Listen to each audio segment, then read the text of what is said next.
Physiography deals with the study of surface features and landforms of the earth.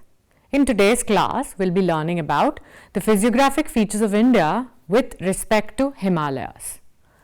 On the basis of tectonic history, stratigraphy and physiography, India may be divided into the following four physiographic divisions: the elevated peninsular region, the mighty Himalaya and their associated young fold mountains, the Indo-Gangetic Brahmaputra plains, the deserts, the coastal plains and islands.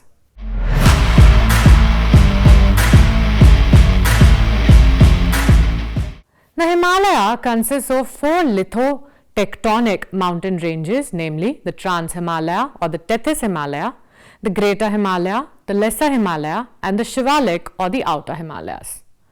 The Indian Himalaya extends from the eastern boundary of Pakistan to the border of Myanmar for about 2,500 kilometers with a varying width of about 500 kilometers in the west and about 320 kilometers in the east. They lie to the north of Ganga-Brahmaputra plains and are separated from the plains by the Himalayan front fault. They include parts of Jammu and Kashmir, Himachal Pradesh, Uttarakhand, Nepal, Sikkim, Bhutan and Arunachal Pradesh. Their offshoots run in a north-south direction along the India-Myanmar boundary through Nagaland, Manipur and Mizoram.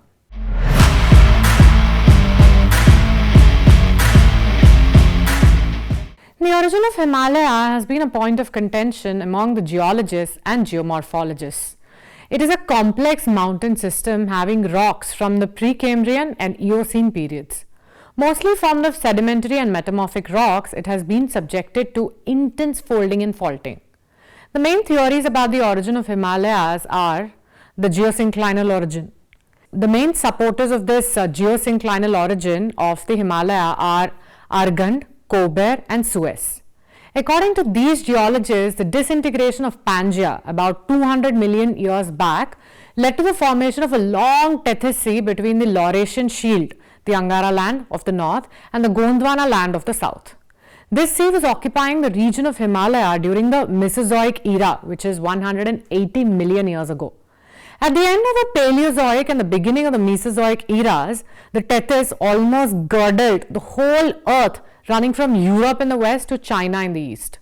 Eroded material from the two land masses, which are the Eurasian Shield of Angara land and the Gondwana land, was deposited in the Tethys Sea and assumed considerable thickness due to the sinking nature of the seabed. During the Cretaceous period, the bed of the sea started rising, which led to the folding of three successive ranges of Himalaya. The first upheaval led to the formation of the Greater Himalaya during the Eocene period, about 65 million years back. Similarly, the second upheaval took place during the Miocene period, which is about 45 million years back, resulting in the formation of the Lesser Himalaya, and a third upheaval started in the Pliocene period, which is about 1.4 million years back, which resulted in the formation of the Shivaliks or the Outer Himalayas.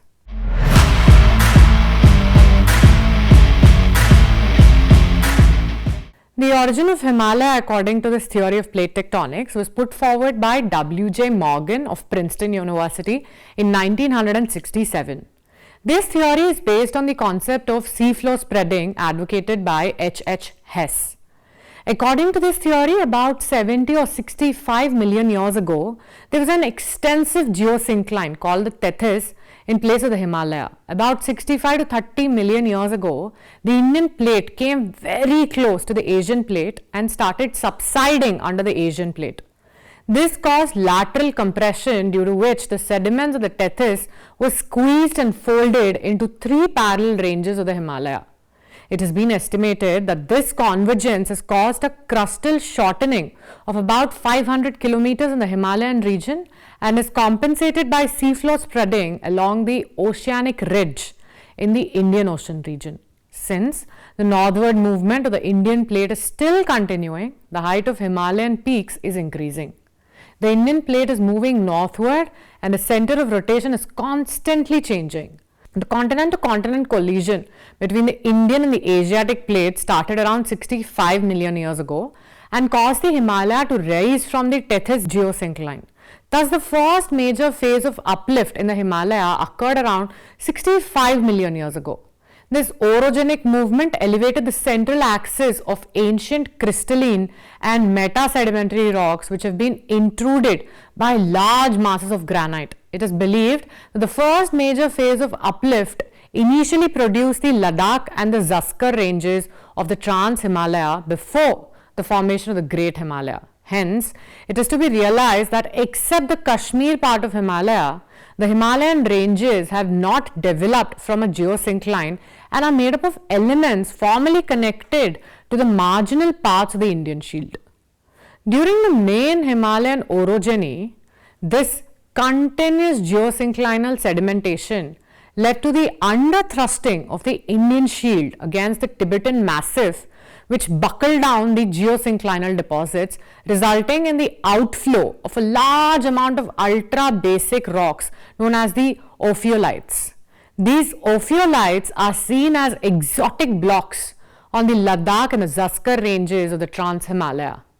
The end effect of the buckling of the geosyncline was not only the crystalline thrust effect on Ladakh and Zaskar, leading to their rise as ranges, but also the creation of the sharp tectonic line of the Indus structure, along which large geosynclinal areas disappeared. The intermontane basins in the Indus structure zone of Ladakh continued to receive molasses sedimentation in this period. The second major uplift, which took place around 45 million years ago, caused the rapid uplift of the southern mountain front of the Lesser Himalaya, giving rise to the extremely rugged and youthful Pir Panjal, Dhauladar, Karol and Mahabharat ranges abruptly and steeply. The Greater Himalaya and the Lesser Himalaya are separated by the main central thrust. These spurs of the Lesser Himalaya again formed, in their turn, the intermontane basins of Kashmir, the Karol Basin, Doon Valley in Uttarakhand and the Kathmandu Valley of Nepal. The foredeep, which was formed further away, received the thick sequence of terrestrial sediments called Shivaliks from the middle Miocene to the middle Pleistocene periods, covering a span of about 1.4 million years. The Lesser Himalaya and the Shivaliks are separated from each other by the main boundary thrust. The 5,000 meter thick Shivaliks, dominated by boulder and conglomerate, reflect the progressive uplift of the Himalaya from which they have been derived as a result of the third major phase of uplift. The Shivaliks are separated from the northern plains of India by the Himalayan front fault.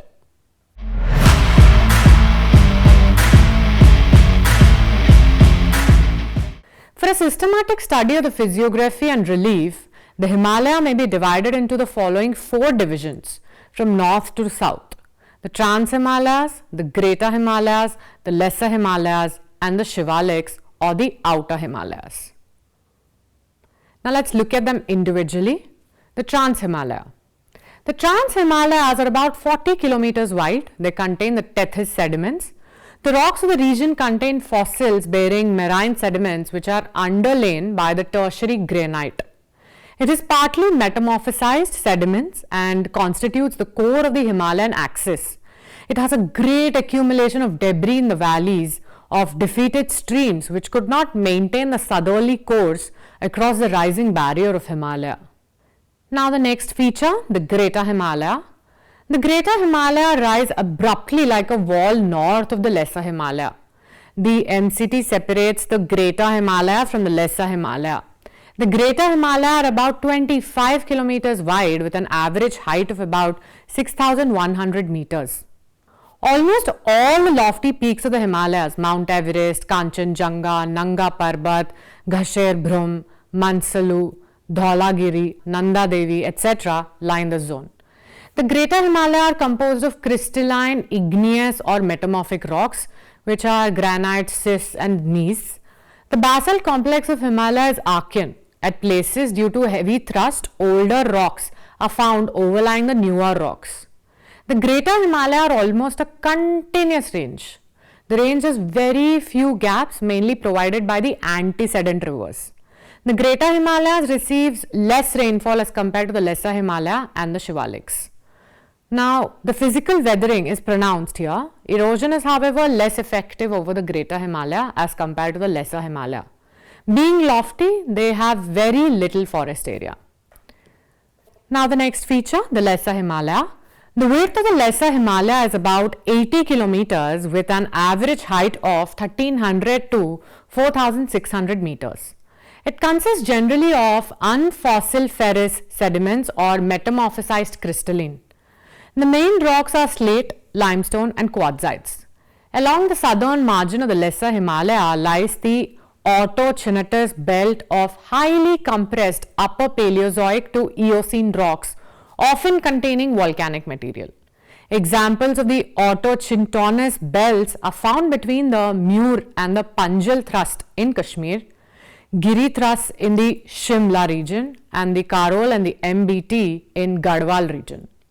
This region is subjected to extensive erosion due to heavy rainfall, deforestation and urbanization.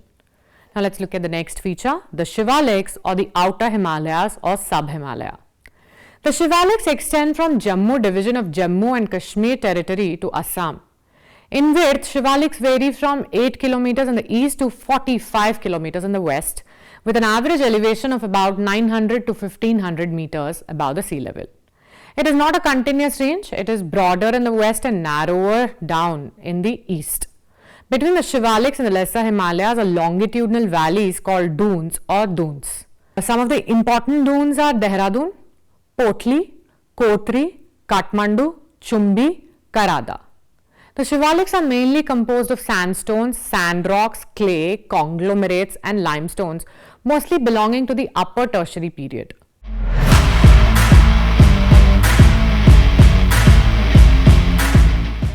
The Himalaya have also been divided by Sir S. Burrard into 4 divisions, namely the Western Himalaya, the Kumaon Himalaya, the Nepal Himalaya and the Assam Himalaya. Professor S.P. Chatterjee in 1973 divided the Himalaya into the following 6 transverse divisions from west to east. The first one, the Kashmir Himalaya. Sprawling over an area of about 350,000 square kilometers in the territory of Jammu and Kashmir, the range stretches about 700 kilometers in length and 500 kilometers in width. With an average height of 3,000 meters, it has the largest number of glaciers in India. The Ladakh region of Kashmir Himalaya is characterized by cold desert conditions. Ladakh is one of the loftiest inhabited regions of the world. The gorge of Jiljet is 5,200 meters in height above the sea level of water at its bed. Surrounded by the Greater Himalaya and the Lesser Himalaya is the Kashmir Valley. Having a height of 1,585 meters above the sea level, the total area of Kashmir Valley is about 4,920 square kilometers. It is a structural longitudinal dune. A special feature of the valley of Kashmir is the Kareva or the lacustrine deposits consisting of silt, sand and clay. These Karevas are mainly devoted to the cultivation of saffron and have orchids of apple, peach, almond, walnut and apricot. The Himalayan Kashmir by high snow-covered peaks, deep valleys, interlocked spurs and high mountain passes. Now the next longitudinal feature, the Himachal Himalaya. Stretching over Himachal Pradesh, it occupies an area of about 45,000 square kilometers. All the 3 ranges, the Greater, the Lesser and the Outer Himalayas, are well represented in this region. The northern slopes of the Himachal Himalaya are clothed with thick forests and show plains and lakes, while the southern slopes are rugged and forest-clad. Rohtang, Baralachala, Shipkila are the important passes which join Himachal Pradesh with Tibet. The beautiful and highly productive valleys of the Kangra, Kullu, Manali, Lahul and Spiti lie in Himachal Pradesh. These valleys are well known for orchids and scenic beauty. Next feature of the longitudinal Himalayas, the Kumaon Himalaya. The Kumaon Himalaya lies between the Sutlej and the Kali rivers, stretching to a length of 320 kilometers and occupying an area of about 38,000 square kilometers. Its highest peak is Nanda Devi. Among the other peaks, Kamet, Trisul, Badrinath, Kedarnath, Dhunagiri, Jaloni or Shivling, Gangotri and Bandarpunch are important. Gangotri, Melam and Pindar are the main glaciers of Uttarakhand. The important hill stations include Mussoorie, Nainital, Ranikhet, Almora and Bageshwar. The Kumaon Himalaya are connected to Tibet by a number of passes, namely Thangala, Mulingla, Mana Pass, Niti Pass, Tunjunla, Lampiadhura and Mangsadhura and Lipu Lake. The next important longitudinal feature of the Himalayas, the Central Himalaya. This range stretches from river Kali to river Teesta for about 800 kilometers, occupying an area of about 1,16,800 square kilometers. The major part of it lies in Nepal, except the extreme eastern part called Sikkim Himalaya and in the Darjeeling district of West Bengal.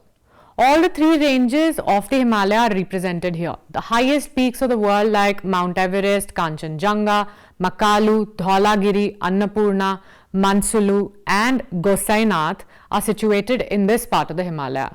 It is very few passes. The passes of Nathula and Jalepla connect Gangtok with Lhasa, Tibet, China. Kanchenjunga, situated on the border of Sikkim and Tibet. It is the third highest mountain peak in the world. It is 8,598 meters above the sea level and remains snow covered throughout the year. Some of the important rivers of India like Kosi and Teesta have their origin in this mountain. The next longitudinal feature is the Eastern Himalaya. These lie between the Teesta and the Brahmaputra rivers, covering a distance of about 720 kilometers with an area of 67,500 square kilometers. The Eastern Himalaya occupy the state of Arunachal Pradesh and Bhutan. In this part, the Himalaya rise very rapidly from the plains of Assam and the foothills of Shivaliks and are very narrow. The Eastern Himalaya includes the Aka Hills, Dafla Hills, Miri Hills, Abor Hills, Mishmi Hills, Namcha Barwa. It has a number of mountain passes, among which Bomdila, Bomla, Tanga, Yongyab, Dipu, Pangsau, Sela, Dihang, Debang in the Arunachal Pradesh region, which are most important. In the Eastern Himalaya, due to heavy rainfall, fluvial erosion is quite pronounced. On the southern border of Arunachal Pradesh, the Himalaya take a southerly turn and the ranges are arranged in a north-south direction. Passing through the states of Arunachal Pradesh, the Tirap division, Nagaland, Manipur, Tripura and Mizoram, the Himalaya are locally known as Purvanchal. The main hills of the Eastern Himalaya are Patkaibum in Arunachal Pradesh, Naga Hills in Nagaland, Manipur Hills, Blue Mountains in Mizoram, Tripura Range and the Barel Range. On the border of Nagaland and Myanmar lies the Arakan Yoma. These hills are heavily forested. Northern Myanmar is connected through Dipu, Hupkan, Chaukan, Pangsau and Likhapani region of Arunachal Pradesh. Southwards, a pass joins Imphal with Mandalay. The Purvanchal is joined by the Meghalaya Plateau in the west. The extension of the Myanmar mountain chain continues southward up to the Andaman and Nicobar Islands and even up to the archipelago of Indonesia.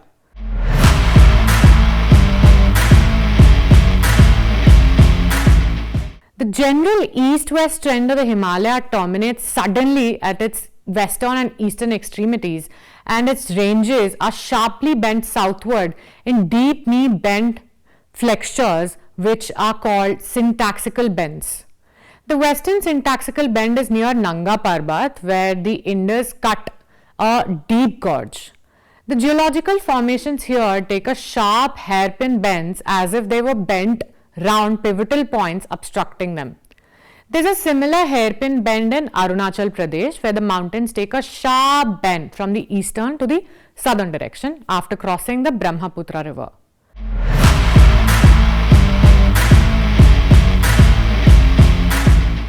A glacier is a body of dense ice that drifts under its own weight. A glacier is formed by accumulation of snow exceeding its ablation point over many years. It is the largest reservoir of fresh water on the earth, about 75%. The lower limit of the perpetual snow is known as the snow line. The snow line in the Himalaya has different heights in different parts depending on the latitude, altitude, amount of precipitation, moisture, slope and local topography. The snow line in the eastern Himalayas and Kumon Himalayas is about 3,500 kilometers in altitude and is 2,500 kilometers in western Himalayas. The difference in the snow line is attributed to increase in the latitude from 28 degree north in Kanchenjunga to 36 degree north in Karakoram. In the Himalaya, glaciers or the snowfields cover about 40,000 square kilometers of area between Karakoram and Arunachal Pradesh. There are about 15,000 glaciers in Himalaya lying between the two syntaxical bends in the east and the west.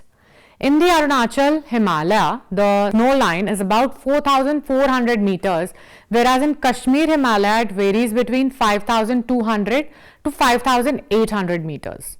In the Kumon Himalaya, the snow line is about 5,100 meters and about 5,500 meters in Karakoram.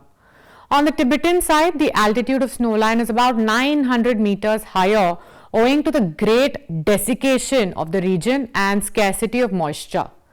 Thus, there is a direct relationship between the presence of moisture and the altitude of the snow line. In general, more the moisture in the atmosphere, the lower the altitude of the snow line and vice versa. The main glaciers in the northern mountains are found in the Greater Himalaya and the Trans-Himalayan mountains, namely the Karakoram, Ladakh and Zaskar. The lesser Himalayas have small glaciers, though traces of large glaciers found in Pir Panjal and Dhauladhar range. The glaciers of Karakoram are the remnants of the Pleistocene age. The diurnal rate of the movement of these glaciers is between 8 to 15 centimeters at the side and 20 to 30 centimeters in the middle. The glaciers of the Pir Panjal are less numerous and smaller in size as compared to those of the Karakoram and Greater Himalayan ranges.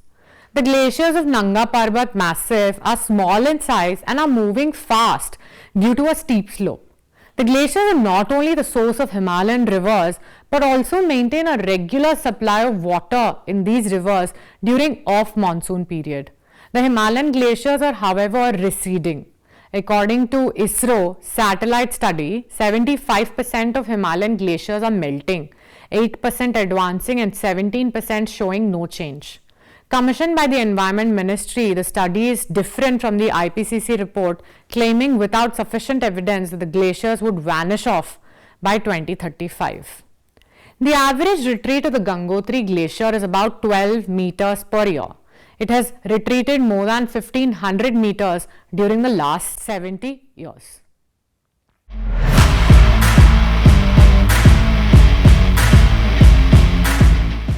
The land of India displays great physical variation. The Himalayas are the most recent landforms.